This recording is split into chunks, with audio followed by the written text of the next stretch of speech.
Welcome everyone to the 2021 fourth annual Women's Rubber Tramp Rendezvous.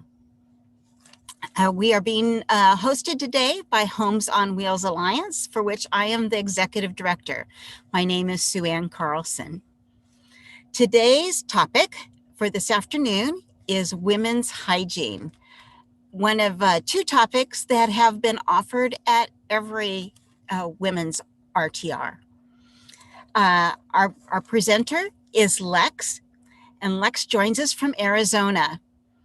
Lex has been a nomad for 2 years. She has a 6x12 cargo trailer that she's converted herself and that she tows with her F-250 pickup truck. Lex has a YouTube channel, and links to that channel are down below in the description. I'd highly encourage you to take a look at it when you're able. And the name of that channel is Lex and Riot. With that, I'm going to go ahead and turn it over to Lex to talk to us about women's hygiene. Thank you so much, Sue Ann. I'm really honored to be here to present to everybody on a topic that I know well from a woman who practices hygiene on the road. And in order to make today's presentation a little bit more interesting and to give you hopefully a little more pleasing visual, I'm going to share my screen so that we can look at some slides that will also bullet point the topics that I discussed today. So thank you again, Sue Ann, and thank you to everyone at Homes on Wheels Alliance for the RTR. So I'm going to go ahead and share my screen.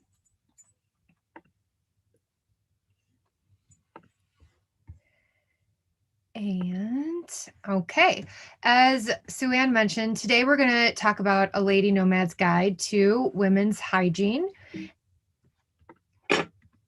And categories I'm going to cover today include menstruation, sanitation, which is probably the biggest point of difference between general hygiene and women's hygiene. We're also going to discuss skin and sun care, hair care, and eco-responsible management for your hair and your body. My personal daily hygiene and showering methods as I boondock primarily, almost exclusively, and then alternate methods of finding showers on the road for those that might not want to be taking showers off grid and prefer to have the comforts of a longer or more traditional type shower. And then we're also going to be going over the quintessential toilet talk. A little bit about me. Sue Ann already got it started. She was generous. I've been a full-time nomad since 2019, so a little over a year and a half. I'm on my way to my 2-year mark and infinitum. As she mentioned, I am in a 6x12 cargo trailer conversion. And a lot of times with those self-built conversions, people will put in indoor toiletry or an indoor shower. I don't have either. So we'll go through what my solutions are, but it's, you can make it work no matter what, if you want an indoor shower, or if you're like me and you didn't want to deal with any tanks. As we get into the skincare session, I like to validate, my words with history. So I did work as a licensed esthetician from 2009 until 2013. So I do have some science and licensing behind when I speak to skincare. And then I am a daily washer upper and a twice weekly or more showerer. And I'm going to be starting today speaking about menstruation, sanitation, and I do like to provide some levity as I speak, because sometimes, these topics can be a little bit more serious, or sometimes, people are worried or nervous about how they're going to make things happen on the road. So I'm going to set the bar of levity with a quote by Roseanne Barr, which is, "Women complain about premenstrual syndrome, but I think of it as the only time of the month that I can be myself." And naturally, I think part of the nomad life is being able to be yourself regardless of the time of the month. But I find that quote a little bit funny. So I like to say there's 4 essential steps for menstruation sanitation. The first is to simply track your flow. And I know some of us ladies out there might not have this issue anymore, but some ladies out there like myself do have to deal with it. And the first step is to track your flow. So many of us are in sync with the moon, actually, and I find that to be much more fun to use as a calendar to track my flow than like the Gregorian calendar or traditional calendar. So my monthly joke is new moon, new uterus lining. And that is how I remember when I am about due. And by knowing when you're about to experience your time of the month, it allows you to be prepared with your lady supplies, whether you prefer tampons, pads, the Diva cup, or whatever. You want to be prepared with extra water for making sure that you can do more frequent washing up, and also to make sure that you stay hydrated, as it is a dehydrating time of the month for us. You want to make sure you have pain relievers on hand, as CVS is not around the corner when you're out boondocking. It's a lot more inconvenient to go get supplies post facto. So again, being proactive is essential. I also recommend knowing what kind of snacks you're going to want and be prepared so you can take care of yourself in a way that is comfortable. And also, of course, baby wipes. Step 2 is your hygiene gear. So if you don't have an onboard shower, like I don't have an onboard shower, I use a rechargeable, portable, battery operated shower head. I use that for my full showers, which we'll talk about later. And really, it's just a simple shower pump system, and it's really helpful to be able to spot clean. If nothing else, I recommend like a 1-gallon garden sprayer or even a spray water bottle. Basically, you just want something with a little bit of water pressure so that you can rinse and have the right dynamics to give yourself some spot cleaning as needed. I do personally like and prefer a shower tent, which again, we'll go into in a little bit. Or you can use a tarp, or with this type of spot cleaning, you can even do it in a car. It's totally easy because you're just working on one small area. And I also recommend for your hygiene gear to keep Ziploc bags, because naturally there's, maybe a little bit of aroma and a little bit of mess with used tampons and used pads. And you definitely want to make sure you dispose of those correctly. And to mitigate any aroma, you can put them in a Ziploc bag into the garbage, and it's just a little bit extra step to sanitizing your space. I have not had any wildlife attracted to menstrual aroma, so I don't know that the Ziplocs are needed for that per se, but there are rumors, and I think we all would prefer not to find out. So by putting your used lady gear in Ziploc bags, it can help mitigate any of those issues. Step 3 for steps for menstruation sanitation is to not underestimate the baby wipe. If it can clean up baby poop, which can be quite the disaster, I have found by taking care of my nieces, it can certainly do you justice too. So while I still prefer good old soap and water for kind of like a daily spot clean, in between during the day, the baby wipe can do you a lot of justice. And then obviously you just want to embrace this part of being female. It's something that is exclusive to being female.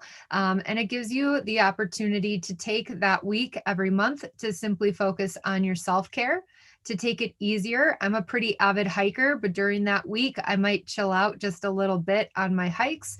I might mix up my yoga postures to make sure that I'm stretching my lower back and I'm, keeping it interesting at the same time.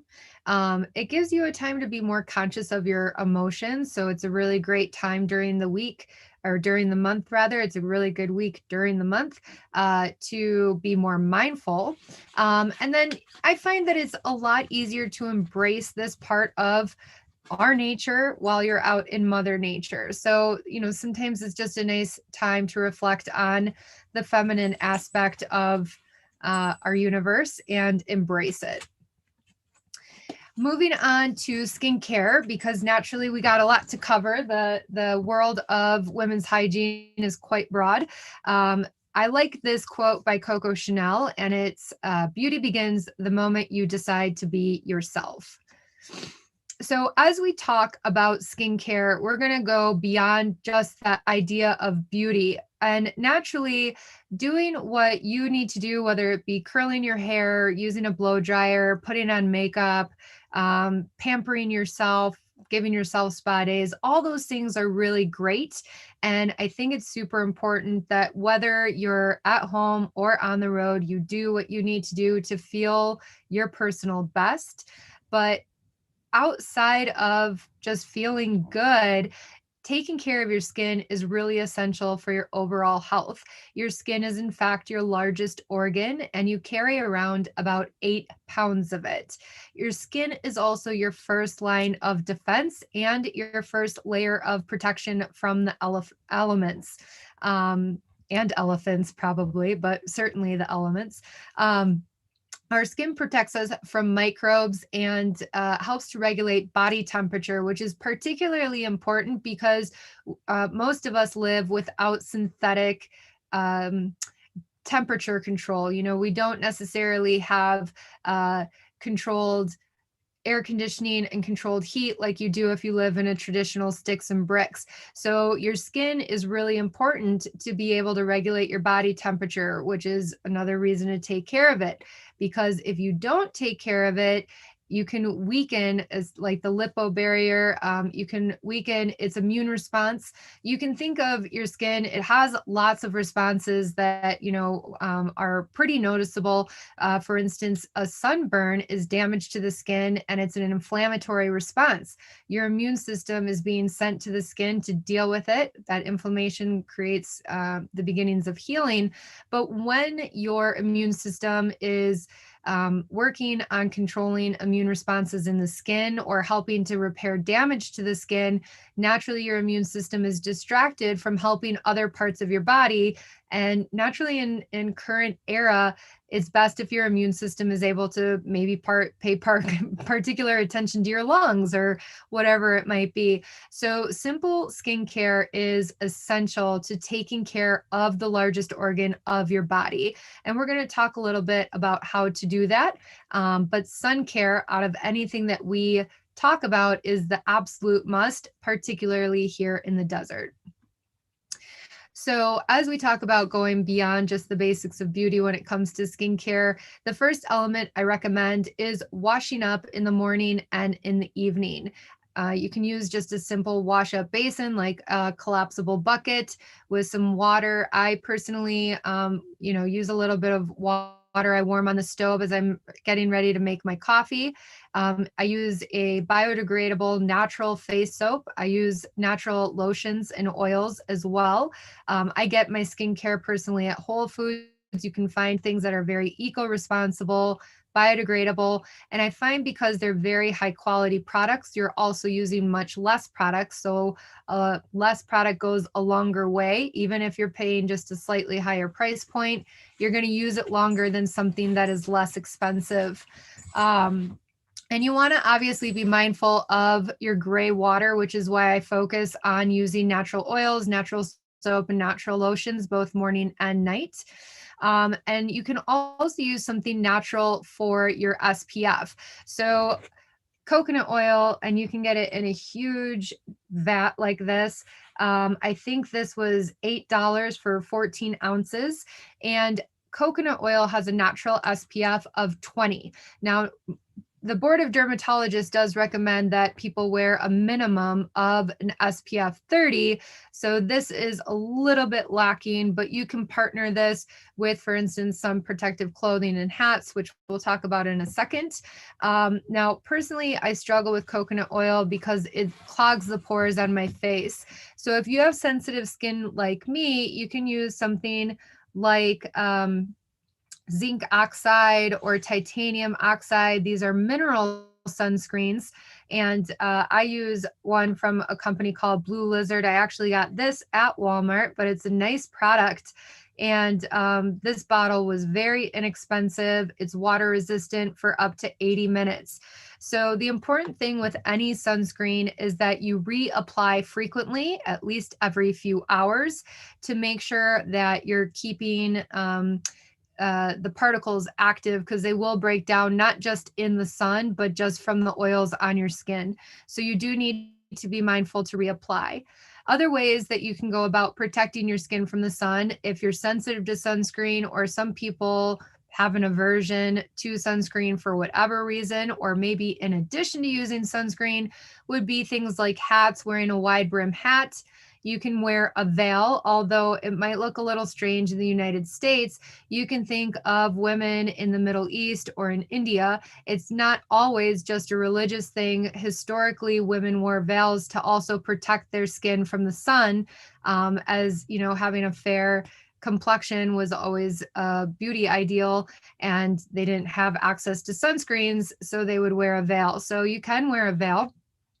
They also make some protective clothing now. You can see shirts, swimsuits, sweatsuits, all sorts of different things that actually carry an SPF to them.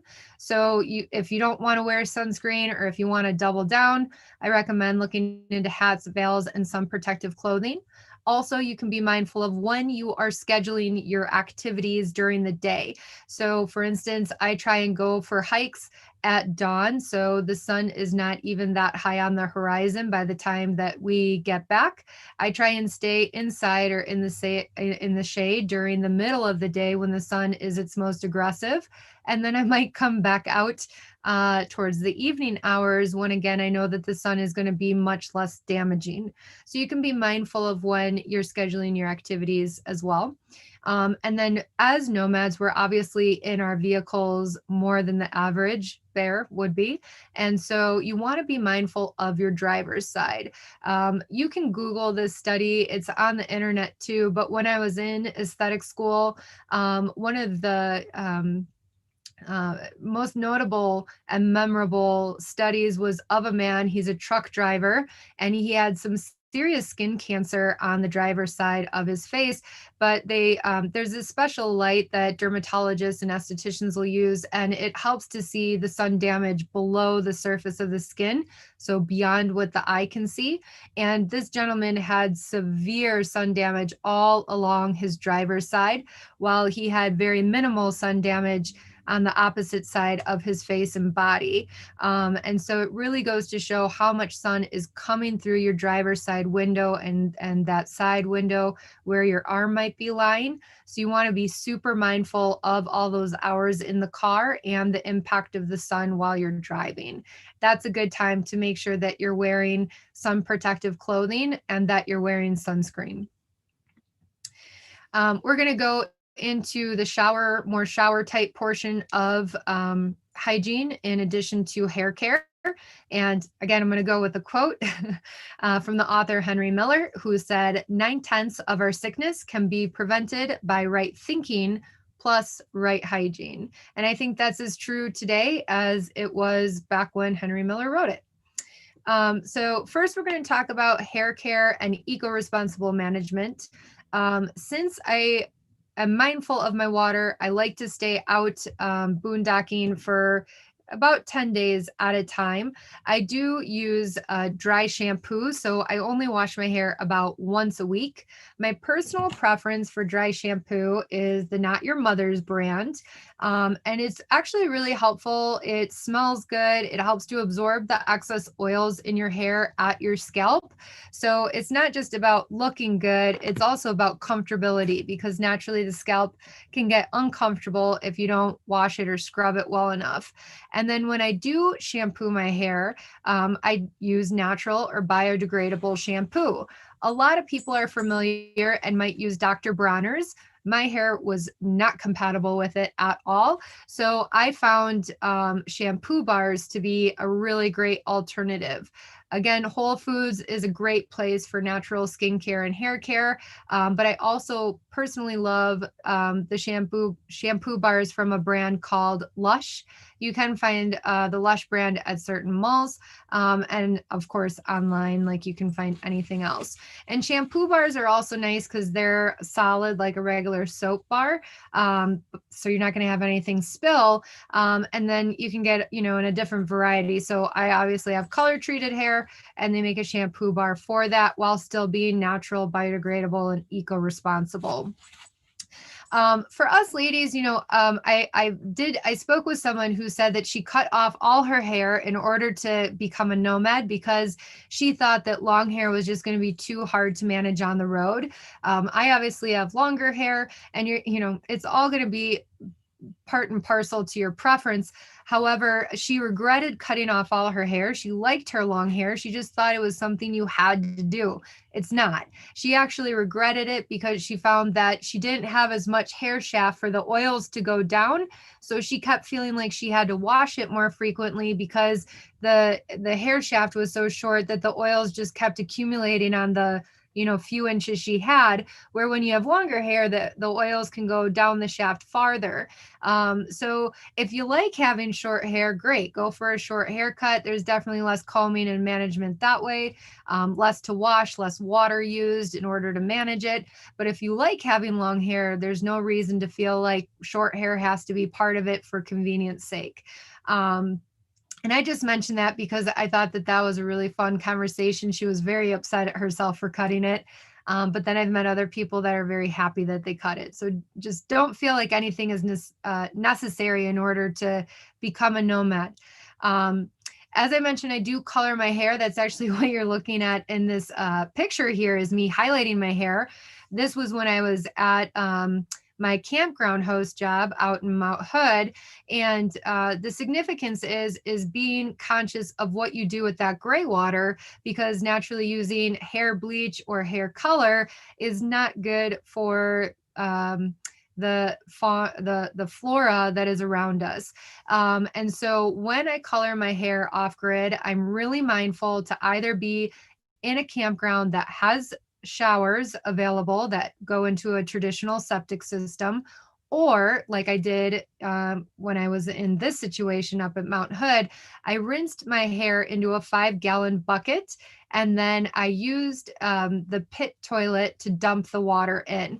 And when I talked to my supervisor in advance about doing that, he actually was happy for it, because a lot of times they'll call people in to put water into the pit toilets to help mitigate some of the smell that accumulates in a pit toilet. So by me adding 5 gallons of water in, he was actually pretty happy with it. And the chemicals don't matter. It's just, human waste in there. So if you're going to color your hair, just make sure that you're really responsible with the gray water, particularly if you don't have tanks.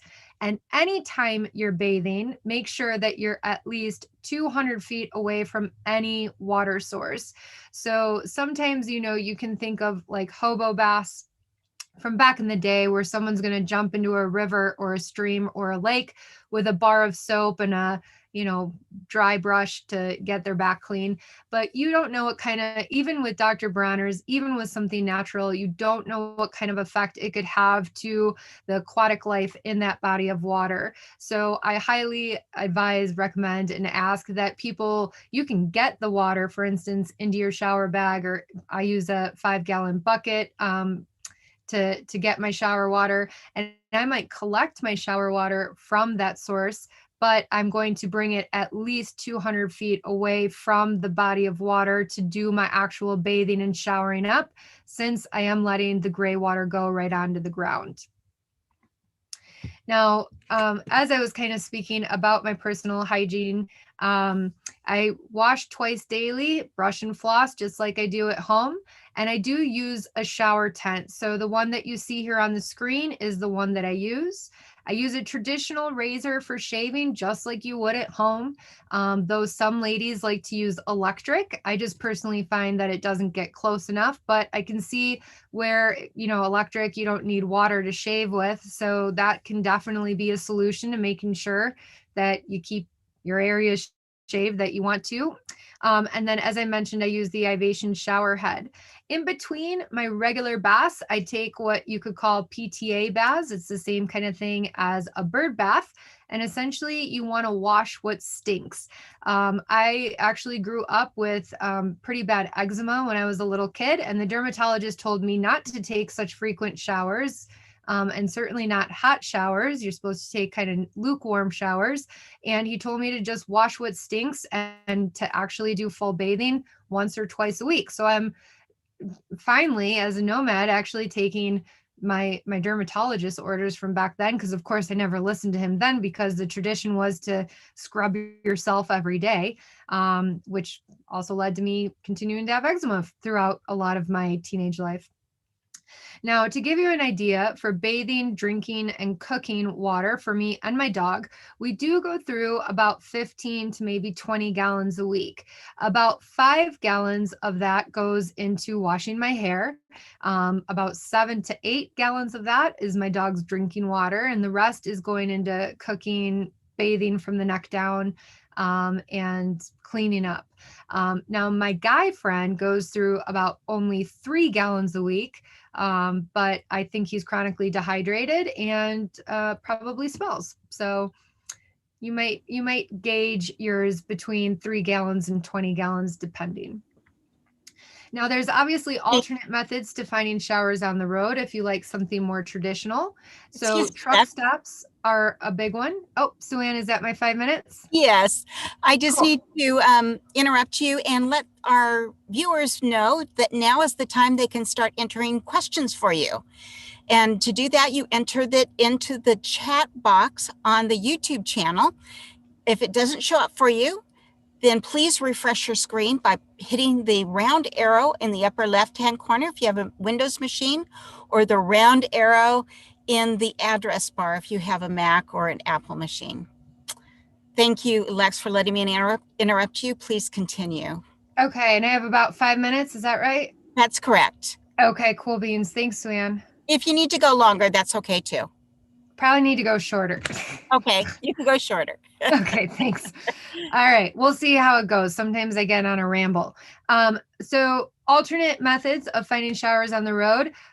Truck stops is a big one, and I have hit up a few, and my personal preference is Love's. The truck stop showers go for about $12, and you can find them at most truck stops. You do want to be mindful of if you see a lot of truck drivers trying to get their showers in, because they keep a clocked schedule. So I try and go in off hours from the actual truck drivers if I'm going to shower at a truck stop. Another alternative that most of us are probably familiar with from other nomads and nomad channels are gyms like Planet Fitness. And membership to Planet Fitness is about $20 a month, and you can go in as much as you want. I don't particularly do this, but a friend of mine does. And he can go in anytime he wants. He can work out, which he usually doesn't. He usually just takes the shower. And it's a pretty decent deal, but you do also have to make sure you're camping around a place that has a Planet Fitness. Other options are state parks, campgrounds, or RV parks. And then especially in the Southwest here, there's a lot of random places like laundromats, kiosks, recreation centers. And those showers usually go between $4 and $8.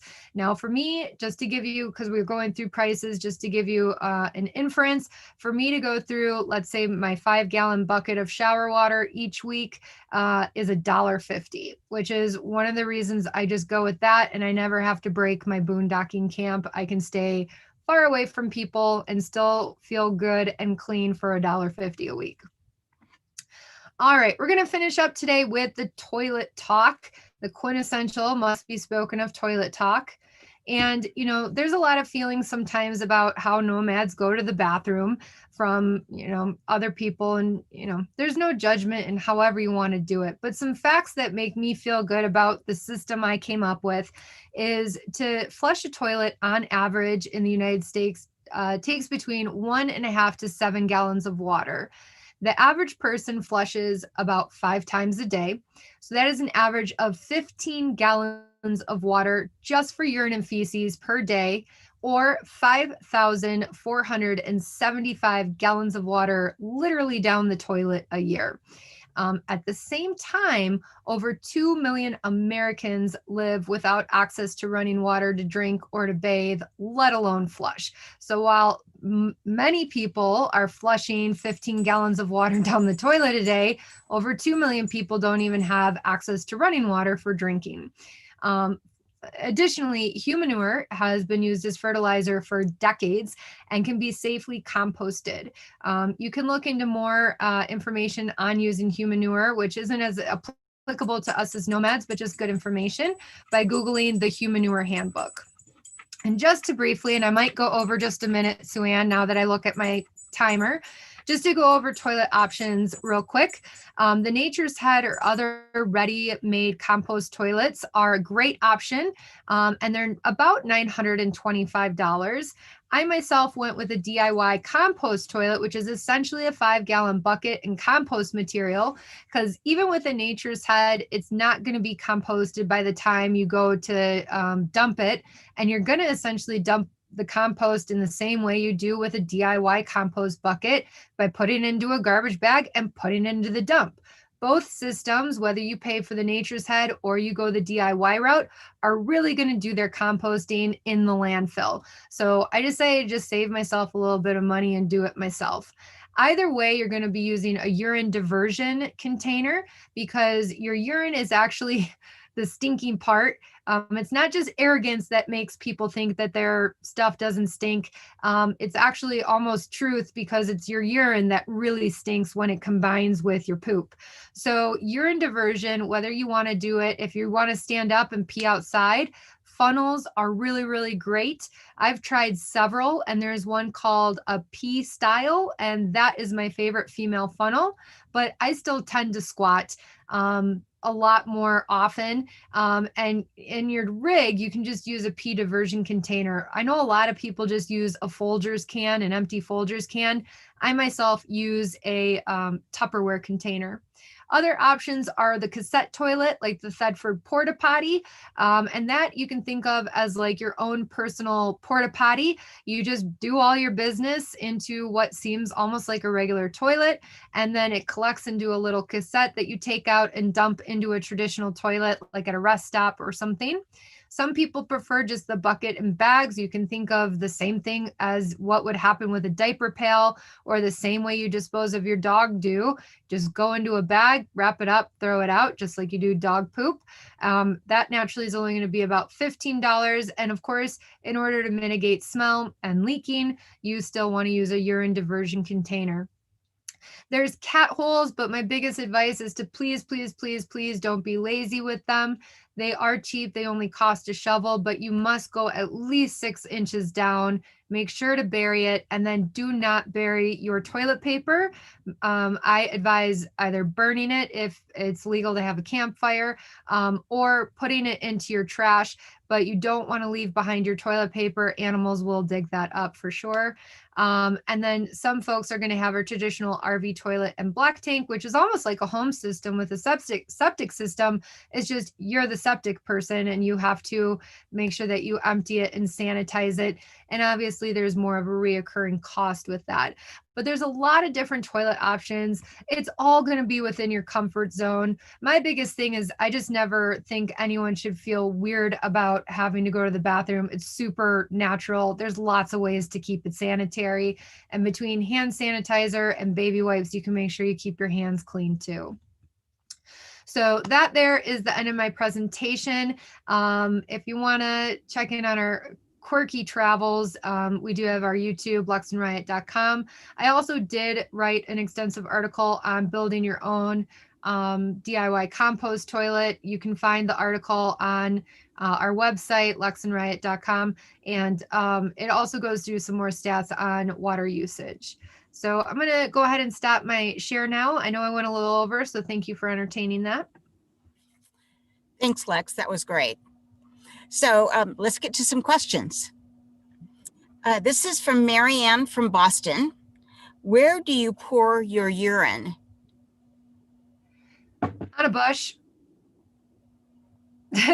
Pretty simple. I go find something that looks thirsty, and it's what guys do, and it's what dogs do, and you just want to make sure that it's far enough away from your rig that if you're dehydrated, you don't notice that you dumped it there, but may as well go water something. There's actually a lot of good nutrients in human urine.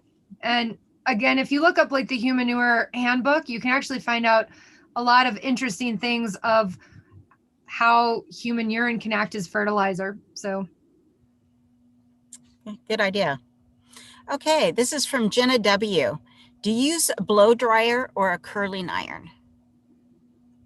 no, I can barely manage to comb my hair most days, but I do know folks that do want to use a blow dryer or feel better when they use a curling iron or a flat iron. Um, I think most of those folks use a generator or have quite a solar power system in order to power those devices, as they are an energy suck. But the wind out in the Southwest does a great job at blow drying your hair as it is. Yes. This is from Lady in Red. How do you wash your undergarments? I actually keep 30 days worth of undergarments, and then I just bring them to the laundromat. So that's one of the things. I don't like doing laundry, and I don't like going into town as much as possible. So for underwear and socks, I made sure that when I left for the road, I had a month's worth. Otherwise, I do know people that just hand wash it, just kind of like if you had lacy undergarments, you might do at home is just wash them in some cool water in a bucket. Sure.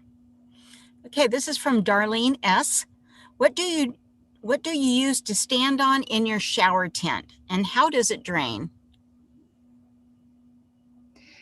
So again, I use natural products and I stay 200 feet away from any source of water. So I do just let the water go onto the ground, and I step on, it's actually a kennel mat. It's made for a dog kennel, and it has holes in it because, dogs can flip over their water in their kennel and stuff. So it's just a really small mat. And then I wear flip flops like you would at a public shower. Good idea. Okay, Maybell. The water here in the desert really dries my skin. Uh, what moisturizers do you recommend? Coconut oil, I think, is super good because it's also really economical, and it's good at absorbing into the skin. So I am with you. I dry out really easily. I'm from the Midwest. My skin was very confused coming down into the desert.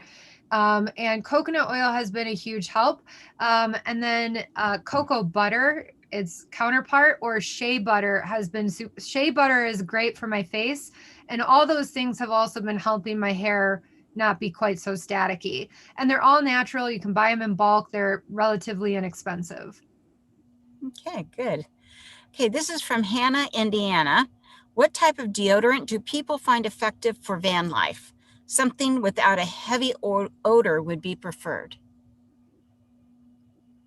I hear you. I use Crystal deodorant.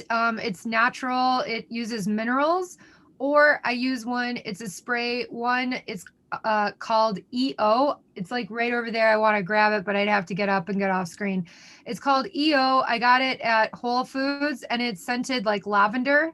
And it's really soft, and it's a natural deodorant. I really like it.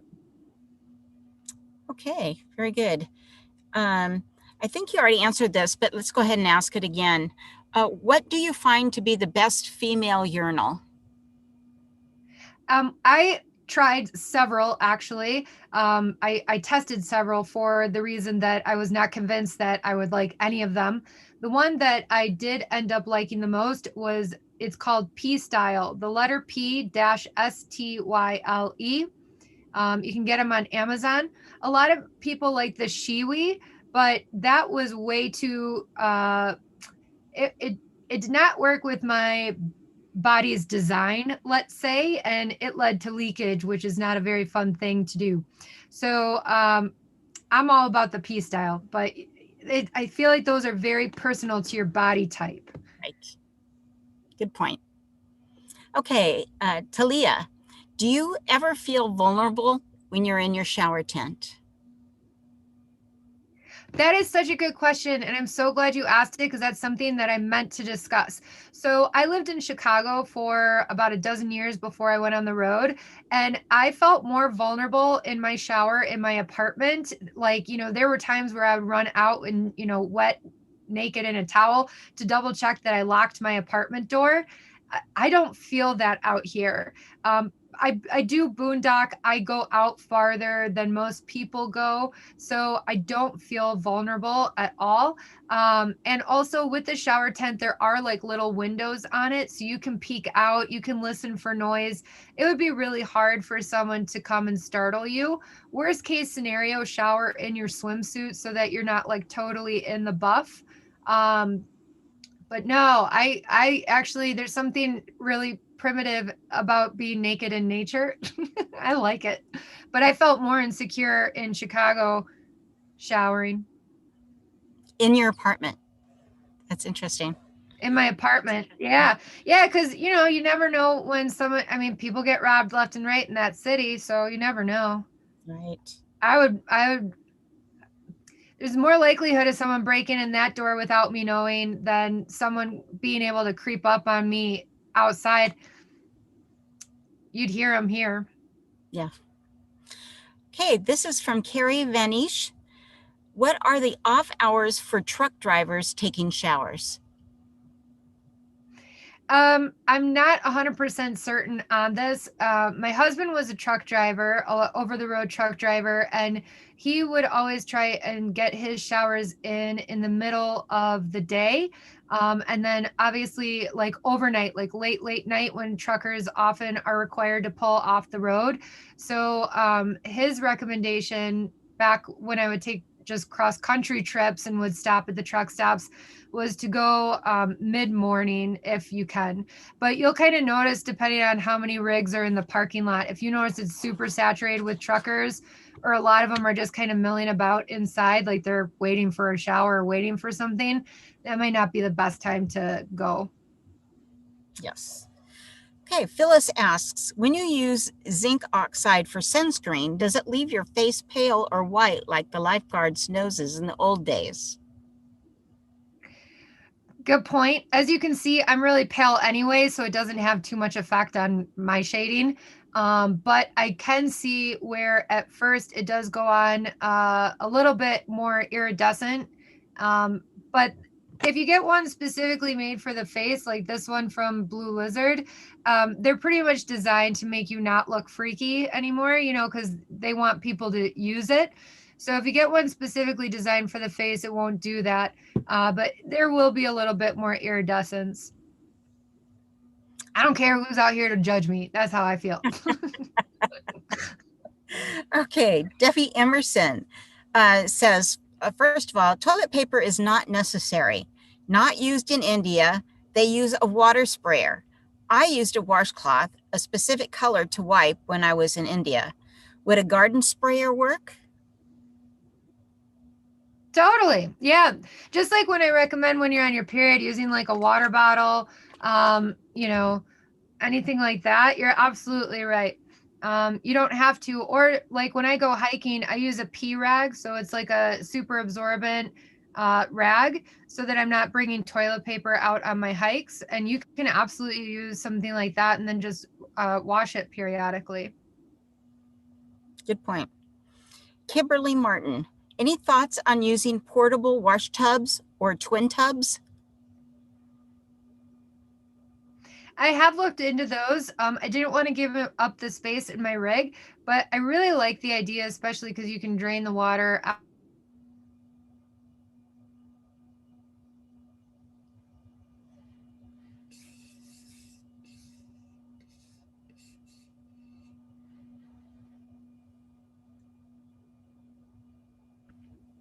I crashed.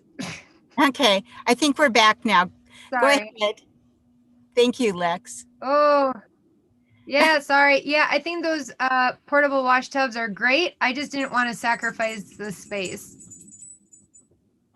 Good. That's Riot behind you, isn't it? Yes, it is. Okay. Phyllis asks, after washing hair or showering, do you use a full-size towel or what? I found that using a small hand towel is enough and takes up less room in the laundry. You're right on that. I have the luxury of having a truck with a cover over the bed. And so I put a lot.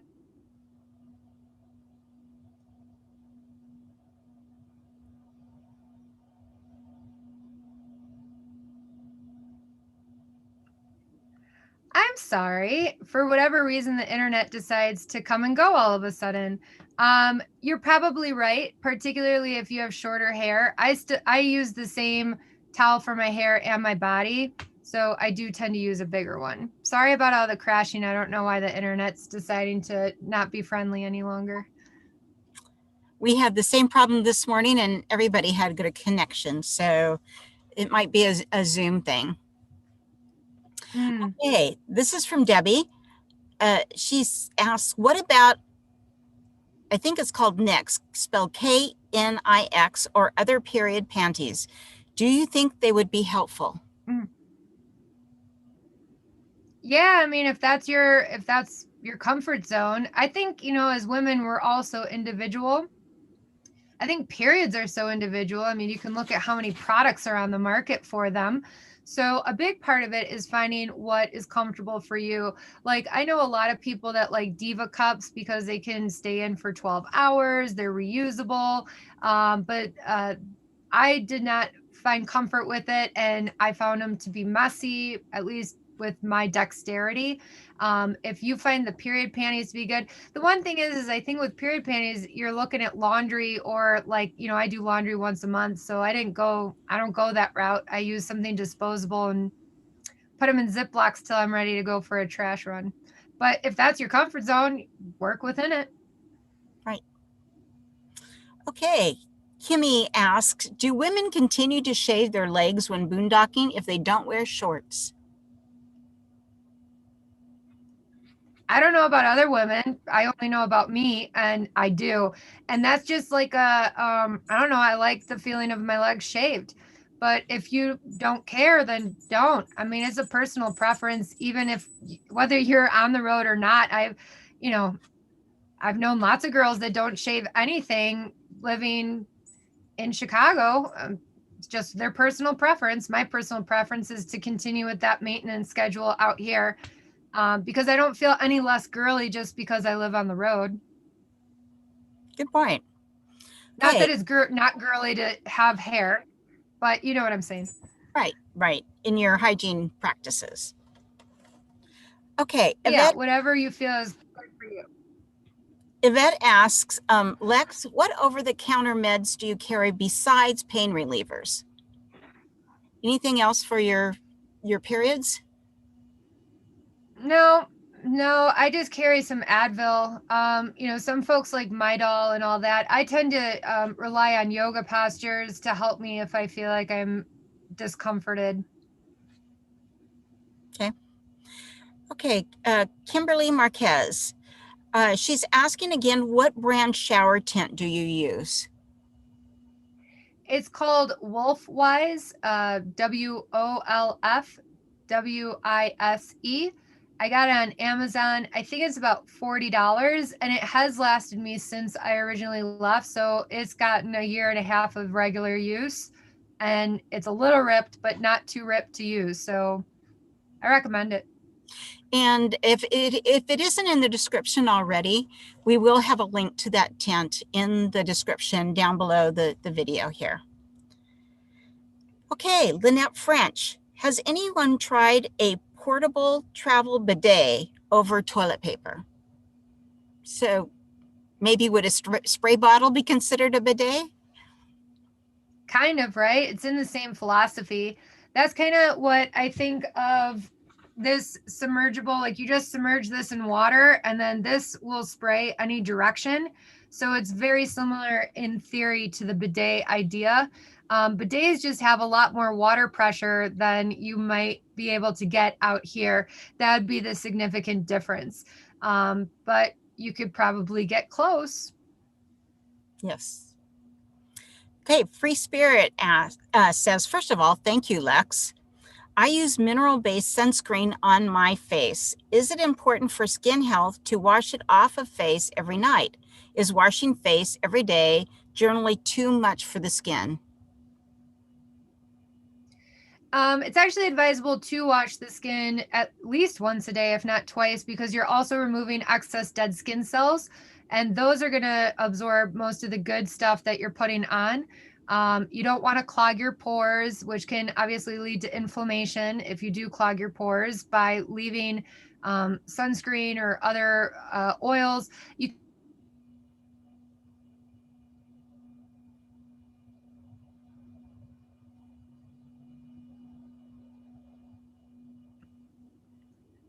third time's the charm. Right. So I was saying, yes, you should wash it off, particularly because like if you come down to the desert or just being outside more, sweating more, being in the elements, you want to wash those effects off your skin as well as any dead skin cells.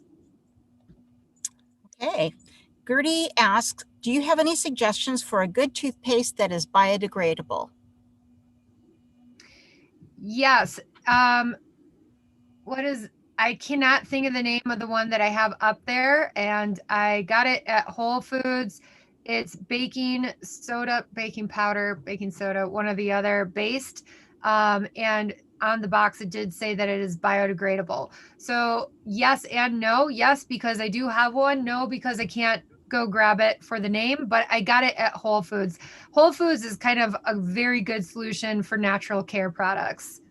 And Whole Foods does have, I think, 40% of the company or something is owned by Amazon. So almost their entire personal care inventory is also available on Amazon. Oh, good information. Okay, Sally in the field. How can anyone use only 3 gallons of water a week? I don't know. It's a guy friend. I don't know how he even stays alive drinking only 3 gallons a week. I don't understand. I'm not here to explain it. I'm just giving it as a point of reference. There you go. Okay. Phyllis asks, regarding brushing teeth, how much water and what about spitting out the foam? Yeah, I spit the foam on the ground because I use a natural toothpaste. And then I pour water from my water container on it and I let that go onto the ground to dilute and dissolve the toothpaste. And I make sure if any toothpaste remnants, like I don't want it to look like someone just spit toothpaste out, of course, when I leave camp. So I make sure that I dilute that with enough water that it, goes away. But it doesn't use a lot of water, and I just use my drinking bottle to pour over my toothbrush. Okay. Um, in terms of getting rid of the waste, Robin Q asks, what do you do without a gray or black water tank? Well, I use a compost toilet, so that's bagged out just like you would with the nature's head. And then we kind of spoke of urine. I'm kind of like a guy, I water a bush. So just basically, what about your human waste? Yeah, that's bagged out and trashed, just like you would with compost. So, like with a compost toilet, like once a week or once a month or however long, you would just take what is composted, which is essentially a mixture of your poop and compost material. Well, if you use a 5 gallon bucket, what's the mixture? Poop and compost material, neither of which are going to have enough time to break down, even if you use the aeration system within a compost toilet.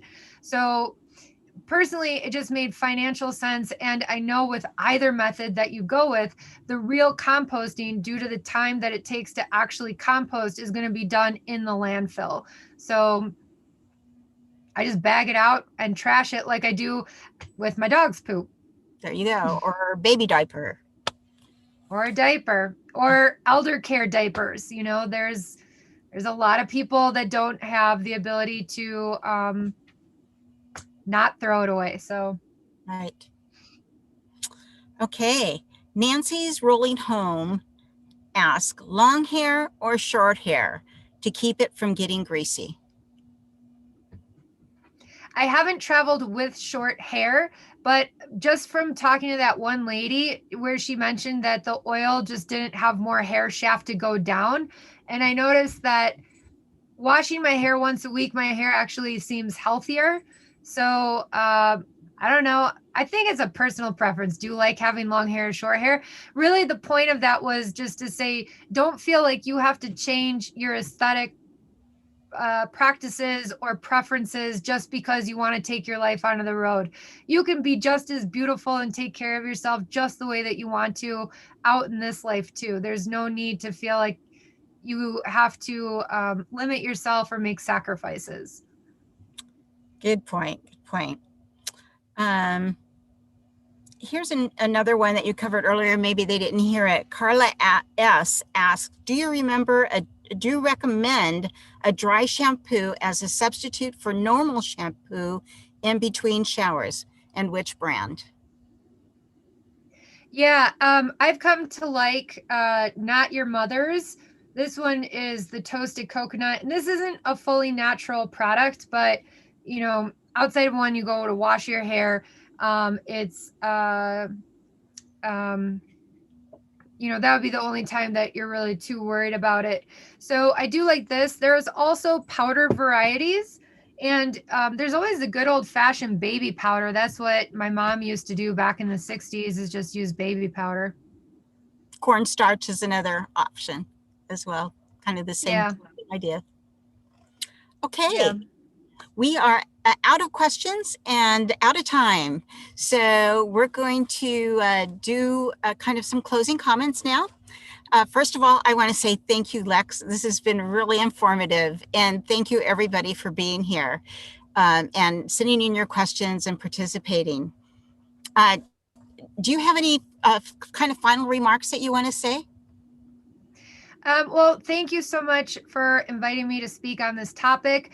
I think the most important thing is that it's not that different than when you live in a sticks and bricks. You just have to be a little bit more creative about how you go about it, but you're really living the same life. You're just doing it maybe in a smaller space or more mobily, but you can have everything that you want, and you can feel just as feminine, and you can feel just as clean. You just are going to do it in a different way. So don't let anything deter you from doing what you want. And thank you. Thank you for everything that HOWA does. And thank you for listening to this presentation. Thanks. And be sure to visit Lex's YouTube channel. Again, the link is down below in the description area. It's called Lex and Riot. Okay. As nomads, we are truly blessed to be in very beautiful areas on public lands, without rent, $1 million views, but there's a trade-off. Oops, we lost Lex. So I'm hoping, there you are. Thanks for coming back. So the trade-off for having these wonderful views and for free on public land is that we've got to take care of our own shit. So with that, I want to let you know that that line comes from the movie Nomadland, of which I had a small part and got to say it, but it was actually written by Chloe Zhao, the director, writer of that movie. And Nomadland is a sponsor of HOWA and these RTRs. It's out in the movies, out in theaters, and out on Hulu on February 19th. And I would really encourage you to go see it. It's a movie that I really enjoyed, and it's getting a lot of Oscar buzz.